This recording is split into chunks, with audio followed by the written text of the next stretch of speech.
We're live again. Here we are. Louise, look at us. We've done this now 2 weeks in a row going live. Is it a habit? Is it a habit yet if you do it twice? I don't know if it's a habit yet, but it's definitely a trend. We're trending. We're trending. We're trending towards a habit. How about that? Oh, I like that. Yeah, right? Yes. So hi, how are you? I'm good. I have had an interesting, well, I think we've all had an interesting week. Lots of stuff, lots of feels. There's a lot of stuff and a lot of feels for sure. For sure. Yeah. So if you were going to wrap up the weekly wrap up. Do the weekly wrap up. That's right. What's going on in the world of work? Oh, that's so many W's. The world of work weekly wrap up. That's a lot of alliteration. Well, and I can add to that because I have some wrap ups from the Wall Street Journal and the Washington Post. Oh, good grief.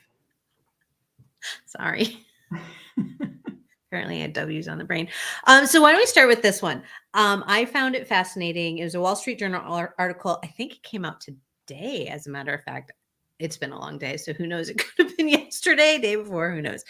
It was an article about new employees ghosting their new employers at like a record rate. In fact, like Southwest Airlines was saying 15 to 20% of their new incoming employees are ghosting them and not showing up. Like they accept the job and they don't show up. Tables have flipped then, it sounds like, because I can remember, right, you being ghosted by an employer and you never hear back after an interview and you're like wondering what's going on. So why do you think that is?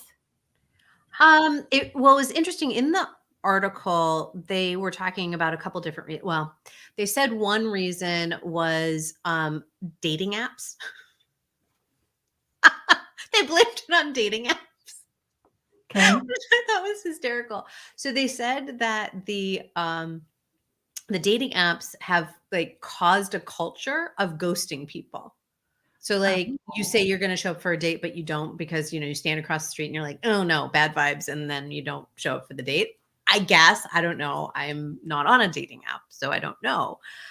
So that was one thing. But the other thing that they were saying was that the number of people who accept a job get another offer before the start date of that job. And it's a better offer and they take that instead, but then to not let the first employer that they accepted know that they're not coming. And it was interesting, Louise, when you said that the tables had turned, because I don't think they have. I think hearing from people that I know who are looking for positions, employers are still ghosting potential employees. Oh, what goes around comes around? I guess so. Maybe we'll all be swiping right. Or is it swipe left? I don't even know what direction. I think you're probably not. Yeah, don't swipe. What did you find? Like, what do you want to wrap up this week? What's interesting for you in the world wide web of work? Well, for me, what kind of came up or bubbled to my attention anyway is that put me down a rabbit hole like it normally does. Was that there's a large manufacturer here in Winnipeg who announced that they're laying off hundreds of employees. And so much like the beginning of the pandemic with massive shutdowns and a lot of people losing work, here we are still seeing kind of these ripple effects from supply chain issues to like all kinds of things, to inflation, people hanging on to their money a little bit more, or whatever that looks like. And it started me thinking around, this great resignation, or whatever you want to call it, this influx of people into the labor market, yet we're still seeing a labor shortage. So it's not like we don't have people who want to work. We just have people who are something, right? who are choosing something different. And often up here in Canada, I feel like we're like looking at the US with all kinds of awe and wonder about all kinds of things. What I'm talking about is this great resignation. And I hear often that it's not happening here in Canada to the effect or the impact that it is in the US. And so I had did a little research on like what is really going on in Canada. And I was really surprised. And so it's a very low number of people who actually have left their jobs for whatever reason. Like we'll talk layoffs, leaving, actively no longer working. And the number is really quite small of folks who are joining this pod of people who aren't working. What surprised me the most was the number of people who are actively looking for work or will consider leaving their jobs in the next year. And so it goes from something like 3% of people are adding to actually leaving work.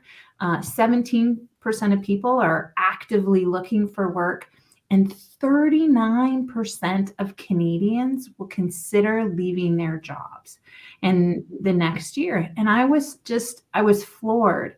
So I feel like all of this, the labor shortage we're going to start to see that's happening in the U.S. is really going to start to happen here. We're just a little bit delayed, I guess, in our reaction, but that really surprised me. And it all kind of, that was a little bit of my wrap up, was just kind of like setting the stage for what's to come, really. And how do we start to, as coaches, right? How do we start to help people navigate what that looks like? Are you in the right place doing the right thing, or the wrong place doing the right thing, or the wrong place doing the wrong thing? Like, who knows? But let's try to figure that out so that you can start to actually take control of your career and what work looks like. Yeah.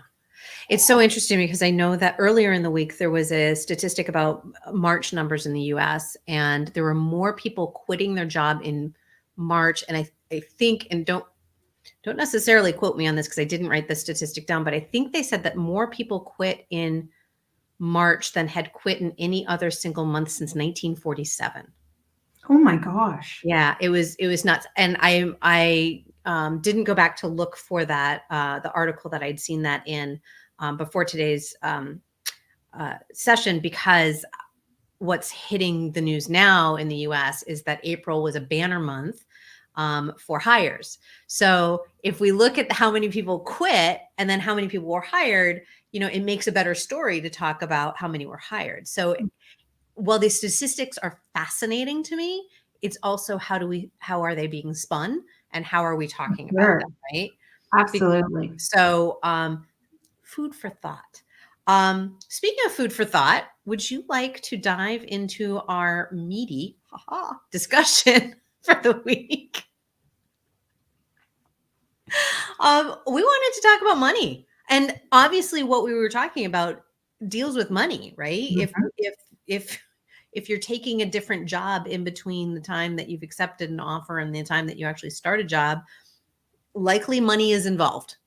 Absolutely. And if you're quitting, likely money is involved, right?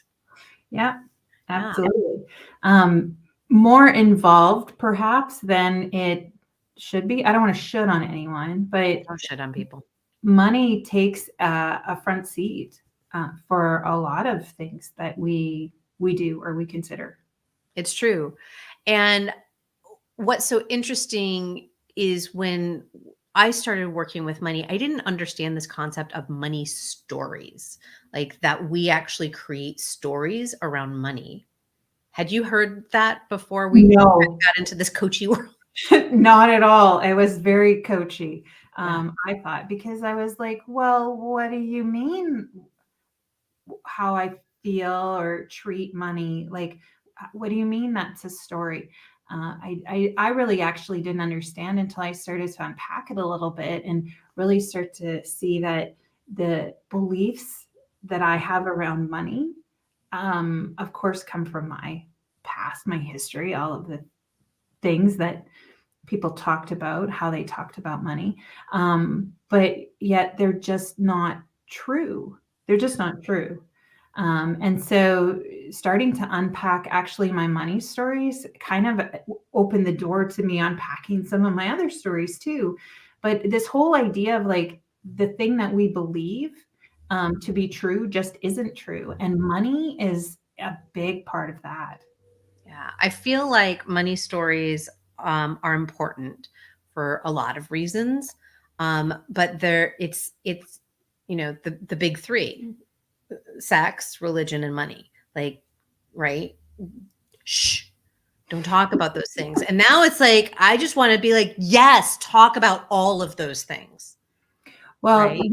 absolutely. That's another trend I'm seeing in some of the world of work out there in the news is really around pay transparency. Um, Yeah. like I don't know, like a lot of people are like, whoa, whoa, whoa, whoa, whoa, you can't know. How can you know what I make? Yeah. Well, it's interesting that you say that because there was actually this other article talking about the weekly wrap up. This other article that was talking about the motherhood penalty, right? Working mothers, whether or not they take time out of from work or they continue working, there's this penalty that gets paid for being a working mom, in addition to being a working woman. And the number one thing that they were saying in there was this idea of pay transparency is so important to leveling the playing field and creating some equity, right? It it's fascinating. I do want to quickly, before we continue diving into this idea of money stories, just if you have any questions or thoughts, if you're joining us live, drop them into the comments. We'd love to hear from you. If you have any questions for us, or if you just want to join the conversation in any other way, please drop it into the comments. If you're joining us on the replay, welcome. We're glad you're here too, and we'd love to hear from you as well. So, Louise, why are money stories important? Boom. Boom. So it's such a driver for so many things. And, when we look at, I think, anyways, when I look at how I want to be autonomous, like how I want to be in control of where I'm going and the journey and the destination, I think oftentimes it's our money stories that end up in the driver's seat. And we make choices or decisions based on money or what we believe money has the power to bring us.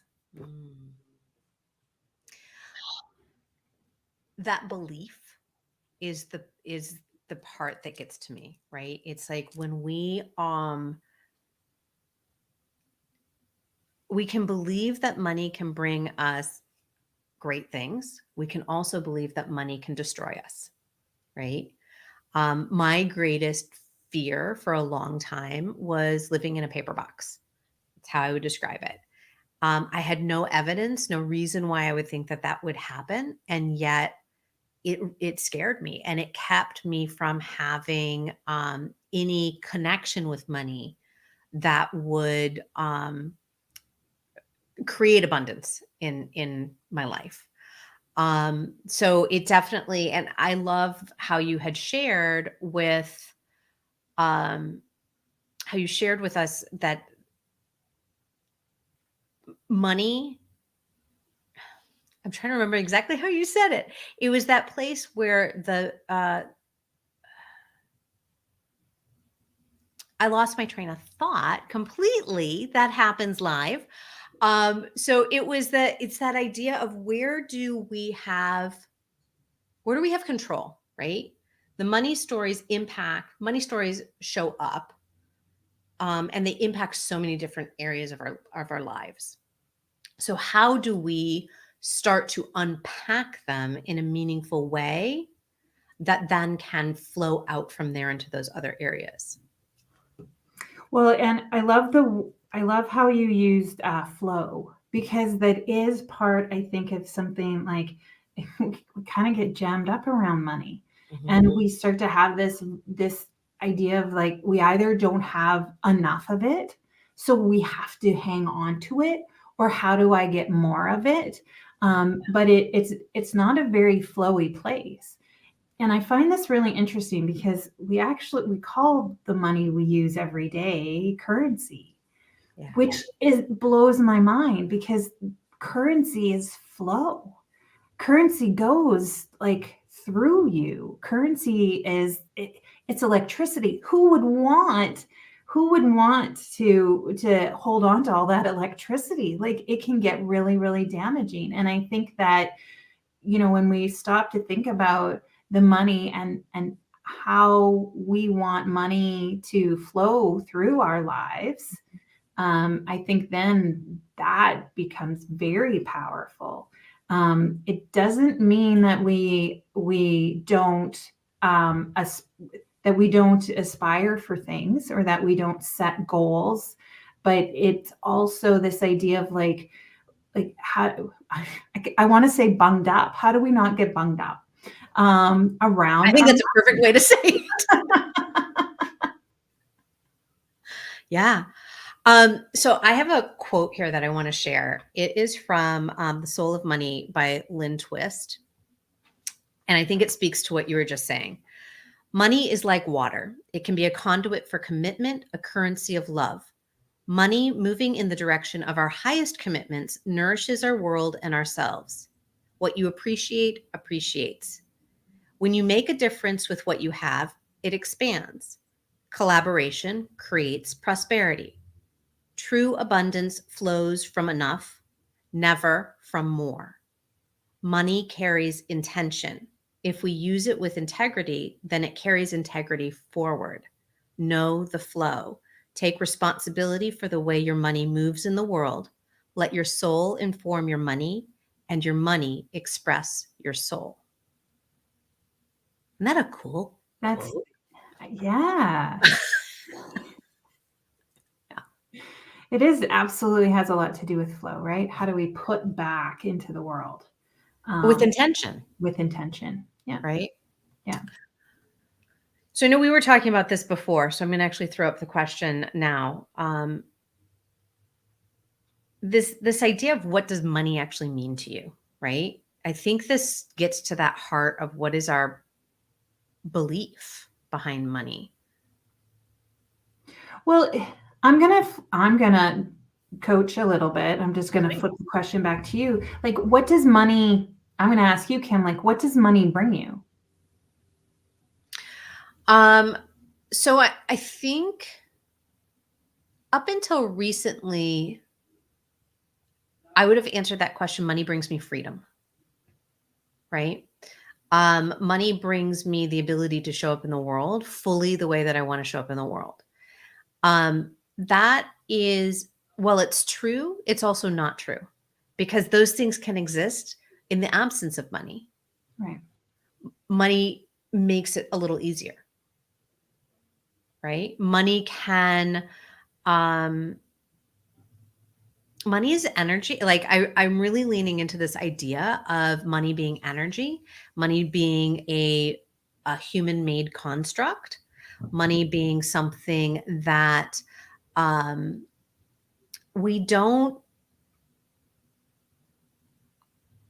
give our power over to so easily without even thinking about it. And yet, if we have the ability to bring our power back to ourselves and then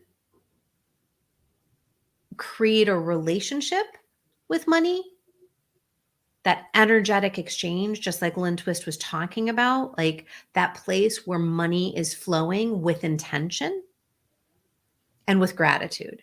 And so I feel like that place where I was, where money gives me freedom, still allows money to have the power instead of being in partnership with money to create what I want in the world. Yeah, it's that whole relationship piece of it, right? I think we often forget. We put a lot of responsibility on money. I can remember it wasn't that long ago where I felt like money in the form of my bank account was dictating what I did for a living. And it's really, that's a tough relationship to be able to navigate. And it can be quite toxic, really, when we think about it. But really diving into understanding your relationship with money. And I love this because we did this little experiment around, right? If you could personify money and it was a person in your life, what are you asking money to do for you? What are you expecting money to bring into your life or to take away? What is that real relationship, and how do you give your power away so easily? I think that I didn't think about money that way until I did that exercise, until I looked at money as a relationship, and how do I build a healthy relationship so that I can be autonomous and still, use money. I see Malik there in the comments, right? Money is a tool, and it can be used as a tool, absolutely. For what intention and for what purpose, though, right? Yeah. So another quote, because I love quotes. We have, this is from The Art of Money with Barry Tesler. Put that one up there. Enough isn't out there, right? Out in the world. It's a relationship that you already have. So when we think about enoughness with money, it's a relationship we already have. Unless you work on that first or simultaneously with how you're making money, you'll never feel like you have enough and you'll always feel poor. It's possible to feel fat when you're thin and to feel poor when you're rich. The thing that changes is your relationship with enough. And I think that gets to the heart of this idea of the relationship, right? It's like making a conscious choice to be in relationship with money, to have an understanding of that flow and the way that it does flow in and flow out. If I thought about having a relationship with a human, if I held on tightly because I was afraid I wasn't enough for them to stay, what would happen? They would go.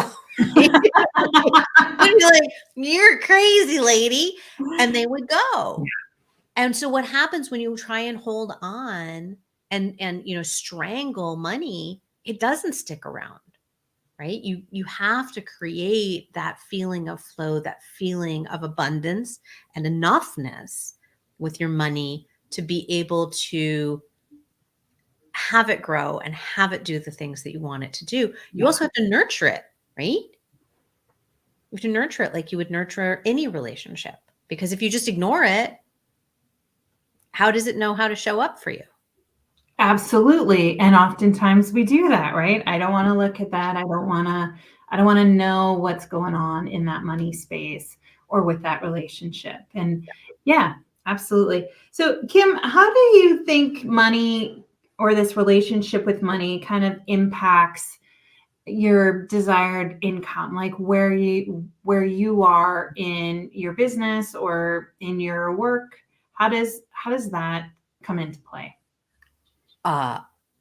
Deeply. So I think that when I didn't have the relationship that I have now with money, right? When I was allowing it to have so much more power over me than I do now, right now I see us as equals. I was afraid to ask for a higher salary. I was afraid because I didn't necessarily, it was like, I'm worthy, but if I push too far, are you not going to see that I'm worthy anymore? Right? Am I not going to be enough now? Right? So that enoughness comes to play in there and that worthiness comes to play.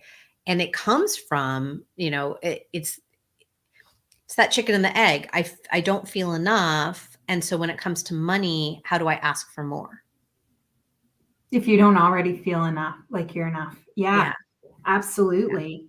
I think that's a big part of it. I've seen a couple people really close to me in the last several weeks be driven towards a new career opportunity because of the significant increase in salary. And then get to that place to say that's not what motivates or drives me. And so I think money stories, like we can bump along in our lives without really stopping to look at it or question it, and it can drive us someplace we're clearly not wanting to be, and taking a look at what that can be. But it can absolutely impact, right? You're no longer the driver of your journey. Yeah. Another personal example. I mean, this does come up with my clients all the time, whether or not they're renegotiating a salary increase at their current job, whether they're looking for a new position, whether they're setting the fees that they're charging their own clients, right? It's not just when you work for somebody else, but it's also, and it's deeply with business owners. I see, well, how can I charge that much? How can I know what I give is worthy, like worth that amount, but will anybody else think it's that? And so that's again, a money story. For me, I know that, again, being in the nonprofit sector that I've talked about before is like, money is a big thing. Money is, there's this feeling of lack almost immediately. It's like, there's not enough money for that. Then we can't pay you that salary, and we can't do that because there's no money. And can you ask them if they can do it for free? And I feel like being surrounded by lack in that way has really impacted not only the industry, but the individuals within it. And I had already shifted out of that place of lack by the time I went into nonprofit. So I had a very different purview where I wasn't afraid to say, no, that's the salary that you need to pay me if you want me. Not to be bitchy about it, but to be real that that's my worth and that's how I'm valuing my worth. And if you value it equally, then great, we can do this together. But that just is not prevalent in that industry in particular. And I know there are others as well, particularly in social impact spaces, right? You have in education, you have a lot of disparity, but teachers, I think we'll all agree teachers need to be paid more. And across the board, people in healthcare need to be paid more. Like, right? These are things that I don't want industries to collapse. And yet organizations and businesses need to think about how they're valuing their employees, and employees need to feel more into that value.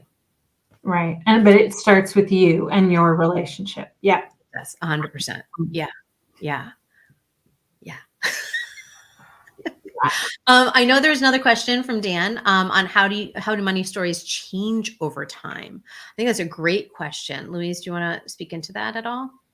I think it has a lot to do with, well, two things. I think we hopefully get smarter, or maybe not, over time. And so we start to create our own stories, or we stop to think about those stories, right? And challenge them a little bit differently.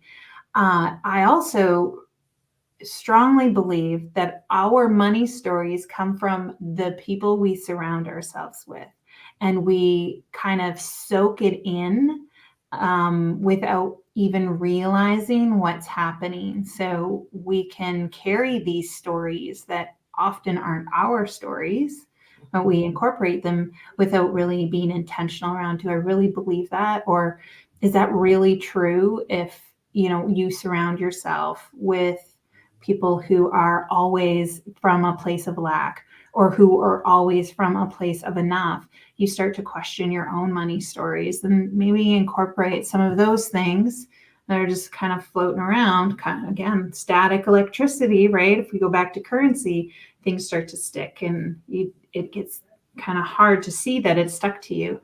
Being really intentional, pulling it off, looking at it and say, do I really believe that? But yeah, money stories change over time, 100% for sure. But I think those are the two factors. How about you, Kim?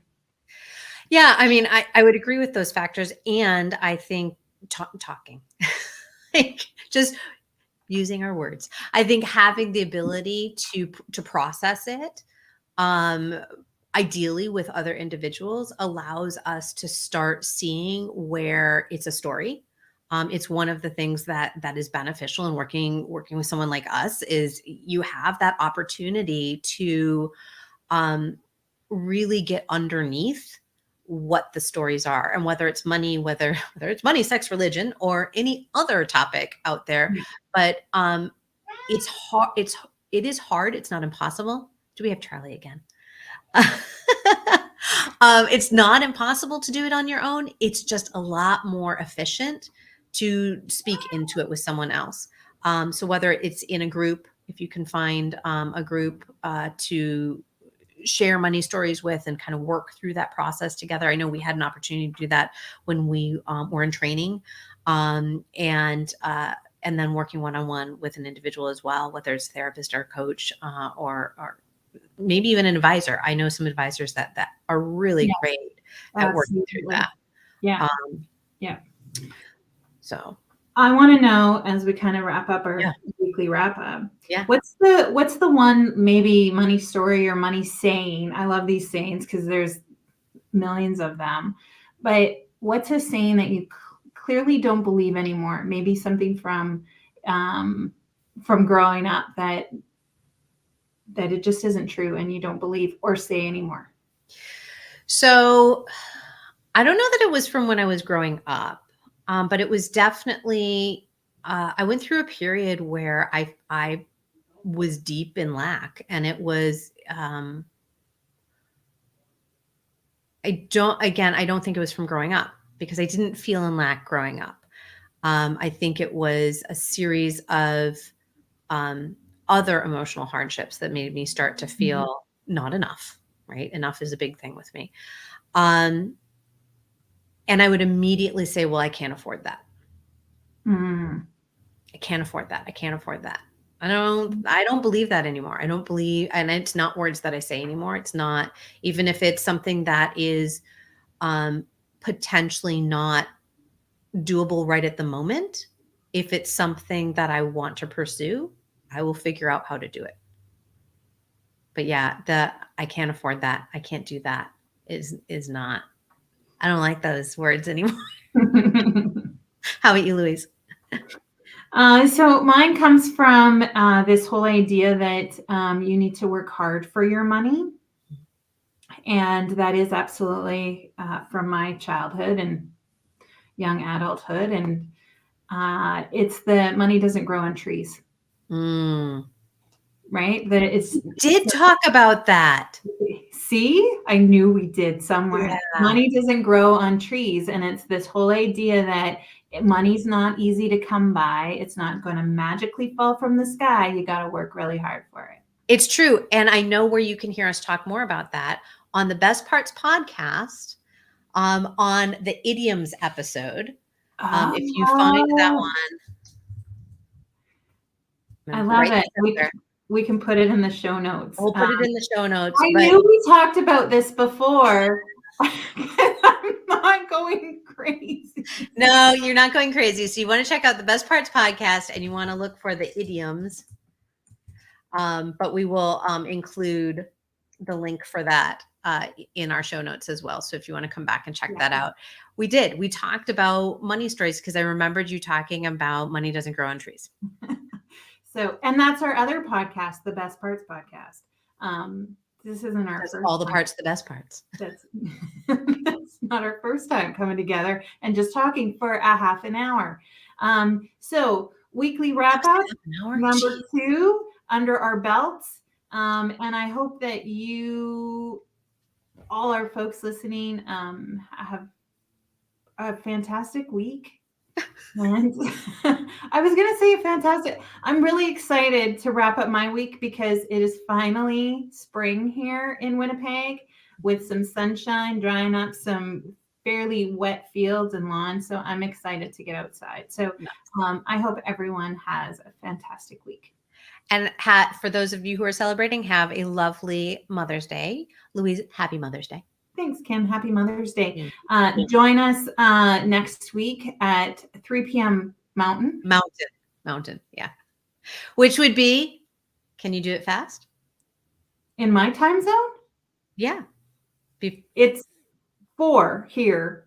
And it's 5 in Eastern and 2 in Pacific, and we'll get to the GMT plus minus things later. We're not there yet. Making our way across the country. All right. Have a good one. Have a good one. Bye, everyone. Thanks for listening.